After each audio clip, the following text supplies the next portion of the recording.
As terceiras mansões. O engano de uma vida boa e exemplar, ainda centrada em si mesma. Parte 1. A precariedade moral da vida. Para aqueles que, por meio da bondade de Deus, têm vencido essas batalhas e, através da perseverança, têm alcançado as terceiras mansões, que direi eu? Certamente estas palavras. Como é feliz o homem que teme o Senhor. Salmo 112, 1. Não tem sido pequeno o favor que Sua Majestade tem concedido de me fazer entender agora o significado destas palavras em minha própria língua.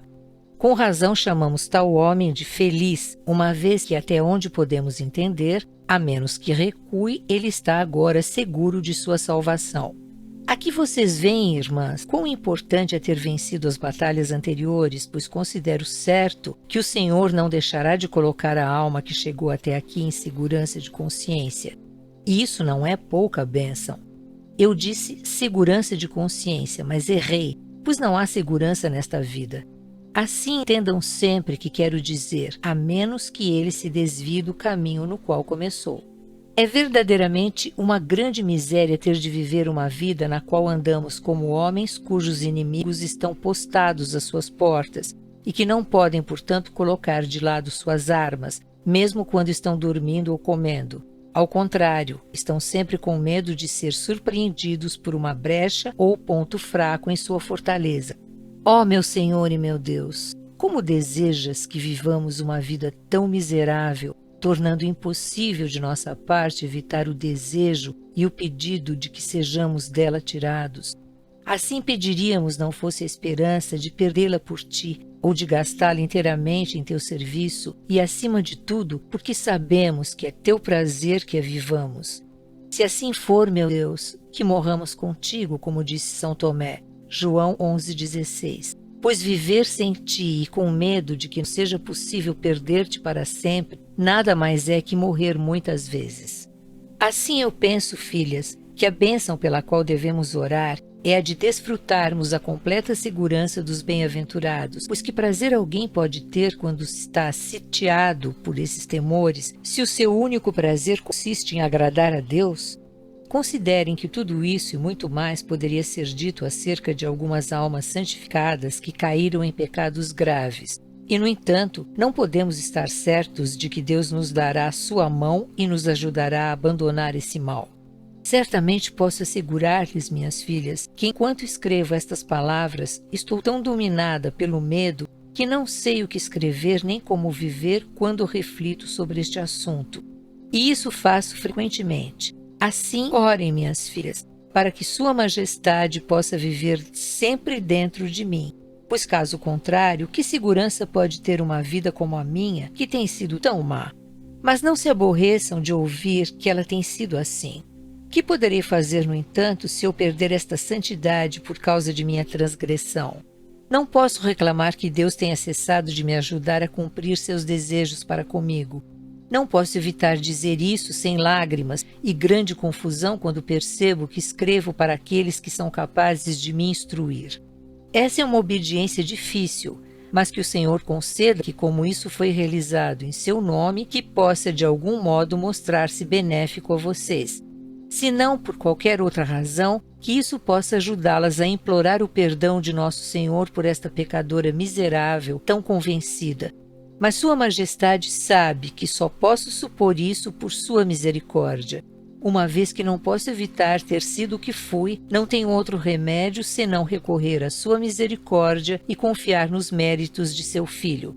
Mesmo os meus pecados e o ser o que sou, não têm sido suficientes para trazer qualquer mancha a esta ordem sagrada.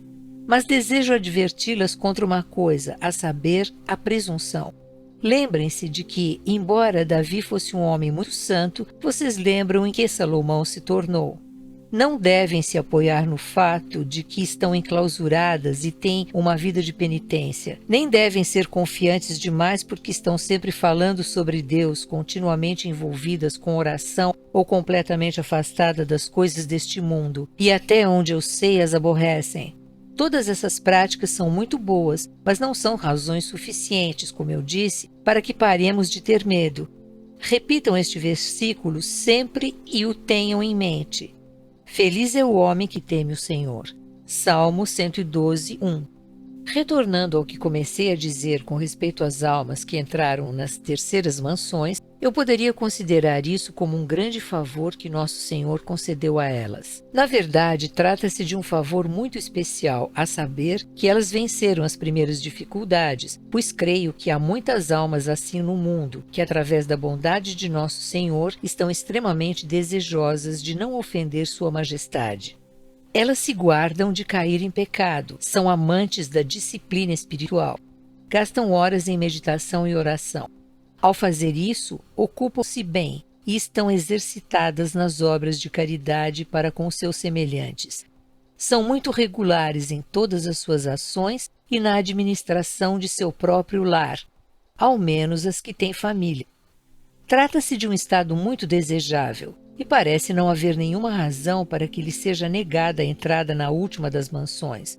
Nem nosso Senhor lhes negará isso se estiverem dispostas a ir adiante, pois se trata de uma excelente disposição essa, a de induzi-lo a mostrar-lhes todos os tipos de favor. Ó Jesus, quem não exclamará que está desejoso de tamanha bênção, especialmente por ter superado a maior de todas as provações? Todos devem desejá-la. Na verdade, todos dizemos que a desejamos, mas se algo mais é exigido a fim de que nosso Senhor tome posse por completo de nossa alma, não é suficiente dizer essas palavras, assim como não foi suficiente para aquele jovem rico que perguntou a nosso Senhor como ser perfeito. Mateus 19, 16, 22. Na verdade, desde que comecei a falar sobre essas mansões, tenho estado com aquele jovem rico em minha mente, pois somos exatamente como ele. Esta, via de regra, é a origem dos nossos longos períodos de esterilidade em oração, embora eles possam também ter outras causas. Não estou falando aqui de provações inferiores que podem irritar extremamente muitas almas boas sem que tenham cometido transgressão alguma. Nosso Senhor sempre resgata os piedosos dessas provações, para enorme benefício deles. Ele também assim o faz para aqueles que sofrem de depressão e de outras enfermidades emocionais. Na verdade, nessas coisas devemos deixar que Deus seja o juiz. Mas eu pessoalmente creio que aquilo que disse é o que normalmente acontece. Uma vez que essas almas percebem que nada deveria induzi-las a cometer um pecado, muitas delas não cometeriam intencionalmente nenhum pecadilho. Assim, conduzem bem sua vida e sua casa. Com uma atitude como essa, não conseguem aceitar pacientemente que a porta de entrada do palácio onde habita nosso rei esteja fechada para elas, uma vez que se consideram suas servas.